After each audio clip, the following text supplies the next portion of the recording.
Hi, my name is Gary, and I'm a HR professional. I've been in the world of HR for over 2 decades, and I've spent across different industries across the region. So today, I'd like to share with you about employment and skills in Southeast Asia, how to increase your professional value, and just having a look at some of the data that you see on screen. Uh, if I point your attention to the first diagram, which talks about the unemployment level of the various countries in Southeast Asia, with Brunei being one of the highest, whereas if you look at the other countries, which includes Thailand, Singapore, Vietnam, Malaysia, they're pretty much a healthy below 5%, which goes to show that there are quite a number of job opportunities in these markets. Now, if you look at the second diagram, which talks about types of platform work, and platform work includes things like Deliveroo, Grab, Foodpanda, and especially uh, with the COVID situation that happened in early 2020, it resulted in the rise of platform work, where you saw people moving more towards becoming Grab drivers or doing food delivery. And in fact, we also saw a higher consumption of retail online, as well as uh, streaming services, which includes Lazada, Netflix, Disney Plus, and so on and so forth. And a lot of it has got to also do with the diagram that you see on the left, which is diagram number 3, which shows the increase in the number of individuals that are using the internet in the country. As you notice, across the board, as compared to uh, 2001 to 2021, there was a stark increase in terms of the number of internet users within the country. And this, of course, has helped to increase the utilization of different platforms, right? So,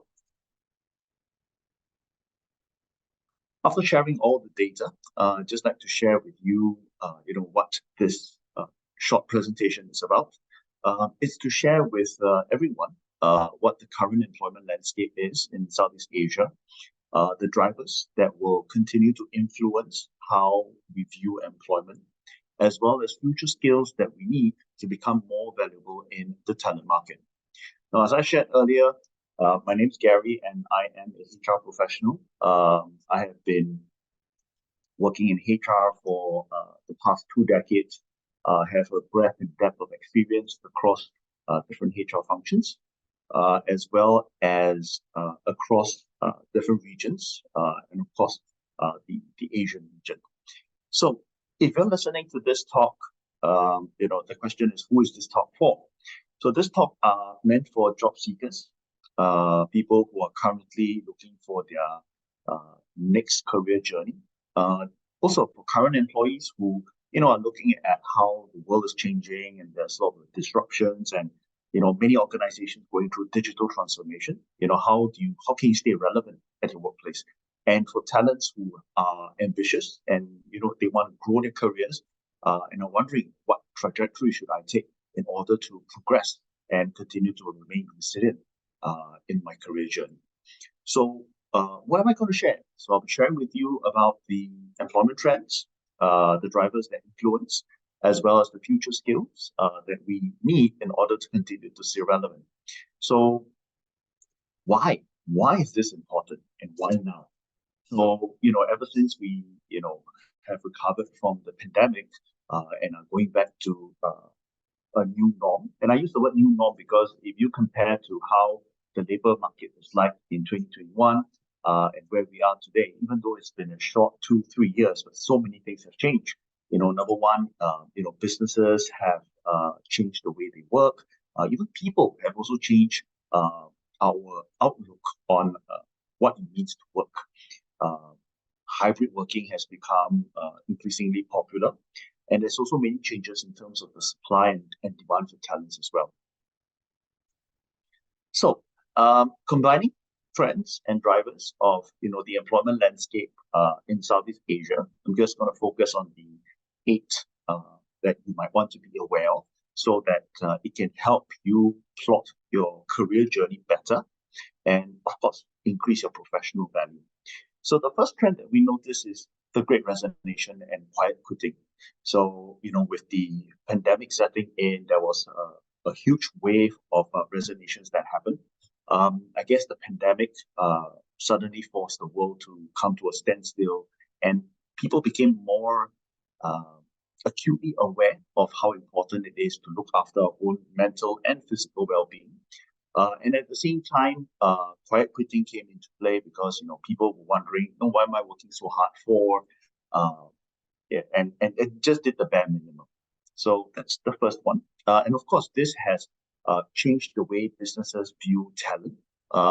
As you can see today, there are more and more companies that are working very hard to attract the best talents to their companies.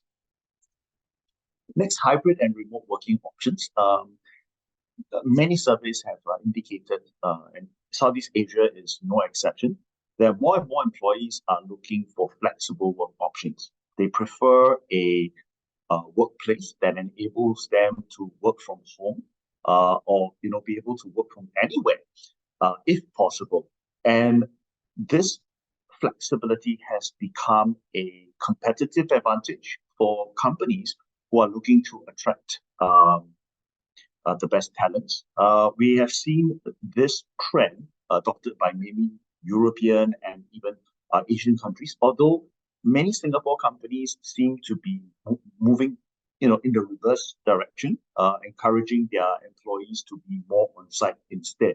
So, of course, with such a trend, it may deter the good talents from working in such places, as hybrid and remote working it might become the norm in the future rather than something that is available advantage. Next one, the rise of collaboration platforms. Before COVID came about, very few companies were using collaborative platforms like Zoom or Teams, or the webcast kind of platforms. But ever since it came in, we've seen an increased usage of Zoom. Microsoft Teams was catching up rapidly, and they were adding more and more new features. And if you look at where we are today, I think Zoom has become a norm, especially when we're doing virtual meetings, or even Teams. With the ability to do breakout rooms, we have the ability to do polls. And if you think about it, this wouldn't have been accelerated if not for COVID. And because of this, it has also encouraged virtual collaboration. People see less need to travel across continents in order to collaborate. You can literally do this via virtual platforms. We've also seen new ways of collaborating virtually, not just via video conferences. There are those that have gamified the way we collaborate. So we're seeing more and more of this, and it will continue to become an integral part of what it means to work in a company. So moving along, I think this is something that's been pretty popular, generative artificial intelligence and large language models. Now, for those of you who may not be familiar with large language models, just think along the lines of ChatGPT.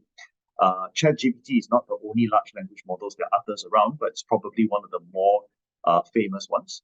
And it has literally disrupted the way we view work. It has quickly replaced what used to take days to do into hours. I was having a chat with a HR professional, and he said, in the past, being in HR for 4 decades, in the past, if he wanted to do up a leadership program, he would have to hire a team of 10 people in order to design, to implement the entire thing. But now, with technology such as generative AI, as well as large language models like ChatGPT, he was able to do it all by himself and compress the entire development, design, and implementation phase into just weeks. So having all this technology has the capacity to create greater effectiveness as well as efficiency in the way we do what we do. And before some of us get intimidated by generative AI and go like, whoa, what's that? That seems rather intimidating. I don't know what that is. Um, Actually, generative AI has been around for a very long time. In fact, it's also permeating in our lives. Uh, yeah, like if you use um, Instagram or if you use TikTok, they actually use generative AI in order to push the right content to you based on your viewing habits. Now, leading up to this generative AI and large language models, we come to the next one, which is the demand for upskilling and reskilling. So because of this, there are certain jobs and certain roles that have been, kind of made redundant.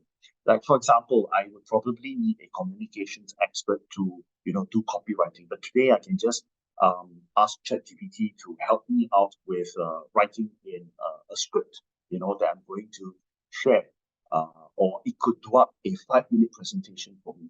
So there is a demand for upskilling and reskilling. Yes, jobs will be eliminated, but there will also be new jobs that will be created.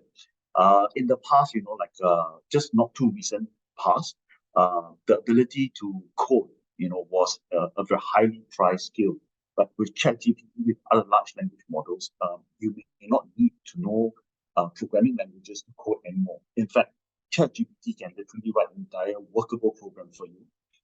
And this will require employees to upskill and reskill themselves to move higher up in the value chain in order to stay relevant. And there's always this big debate between, what's important. Should it be soft skills or should it be hard skills? I would say it's a combination of the two. I think, essential skills or soft skills will be there with you. It's timeless. Hard skills will keep rejuvenating itself, and it's important to be in touch with the hard skills as well. So moving along with that, we have the increasing need for tech talents. So we've seen a trend as well. Tech talents are in excess in big companies and have been big layoffs in firms like Meta and Google and other tech companies. But we've also seen a migration of these tech talents into companies that are not traditionally tech. Like, for example, we have banks as they move from their traditional counter sales, counter services, moving more into digital banking. We've also seen a rise of, crypto as well. So we're seeing more and more tech talent moving into these kind of industries rather than the normal tech companies. So that has also got a great opportunity in terms of those who are job seekers and are looking to grow your skills portfolio. Now, beyond that, we're also looking at it from the employee perspective, as I mentioned much earlier. Because of COVID, right, we are reviewing the quality of life, and we're looking at what makes a job today. We're talking about the opportunity to learn, the opportunity to grow with the company, as well as making sure that the work that we do is challenging and there's impactful work. In fact, if you ask the newer generations that are coming into the workforce, you find that the ability to do challenging and impactful work becomes more relevant. Now, before some veterans say that because they're the younger generation, they're not as loyal to the companies. Let's take a step back and ask ourselves, why is it that they feel the need to keep moving every 2 to 3 years to another company? It could be because they find that they're not given an opportunity to grow with the company, because people are living longer and they find themselves stuck, at a particular level in the organization. And the only way for them to keep growing and learning is for them to move out of the organization. So that challenges companies to rethink about the way we view career progression as well, right? And we're also we're going to more skills of competencies, application, and experiences over qualifications. We've heard of micro degrees rather than spending 3 to 4 years of our lives dedicated to getting ourselves a bachelor degree. There are micro skills and micro degrees that are coming up where these can be accomplished in a matter of weeks and months. And I think the most important is after learning it, how can I then apply it, right? So we're seeing these trends and drivers. So what does that mean for you, as a job seeker or as an employee who's currently in a company looking to stay relevant, or it's not just somebody who's looking to progress further? What are the top skills that I would need in order to continue to thrive in the future? So this is based on research papers and based on my own experience working with different companies as well. So these are the top 5 skills, enduring skills that I realize are very, very important. So the first one is analytical thinking. I find that, especially in Southeast Asia, because of the way our education system has been designed, a lot of it requires simple thinking. If I put in A plus B, the output will be A plus B. We rarely question why. So, but the modern workforce will need to be more analytical in that sense, to be able to scrutinize a problem and go beyond the surface. I think the most famous one would be asking 5 whys, rather than just asking why once to get to the surface of the problem. We ask 5 whys in order to get to the root cause. So rather than solving the initial problem that may keep recurring, we might want to dig to the root cause so that it does not repeat itself. Next one, leadership and social influence. I guess beyond the traditional leadership theories, more and more companies are looking into self-leadership where everyone's a leader. We're seeing more and more individual contributors. We're seeing more transient project teams, where you don't have a dedicated people manager anymore. People are working in project teams that are non-persistent, and people just move around. And there's a requirement to be able to influence socially because you're working with stakeholders that are your peers, that could be your direct reports at that point in time, and even managing your managers. So stakeholder management becomes especially important. So that's the second skill. The third one is systems thinking. So to put it very simply, systems thinking is systems of systems, and it requires us to read very, very deeply to understand what are the existing systems that exist in business, what are the different functions that we have in our companies, and how do they all correlate. And from there, create something that will provide a sustainable competitive advantage, right? So that's systems thinking. Next, resource management and operations. I guess everyone's synonymous with this. As cost pressures increase and the need to generate more revenue increases as well, there's a need for us to be very creative with the way we manage our resources. And it's not just important to strategize, come up with a wonderful strategy. I think more and more is required from leaders today to go beyond the strategy and even move towards implementation, because an idea will only remain an idea until it gets implemented. And last but not least, the last skill that I believe will be very important will be technological literacy. In the past, it was about the ability to use the mobile phone, and then we moved on into the ability to use enterprise systems, and then now we have generative AI as well as large language models, and it's going to keep evolving. Like the metaverse as well. Some people have looked at metaverse and go, nah, it will never work. But who knows, in the next 5 years, maybe we'll all be operating using the metaverse rather than physical office. Right. So I hope you found this short presentation useful. And if you are interested to find out more of your questions or ask, feel free to connect with me on LinkedIn. So my name is Gary, and so I hope all of you have found a greater insight into developing your career.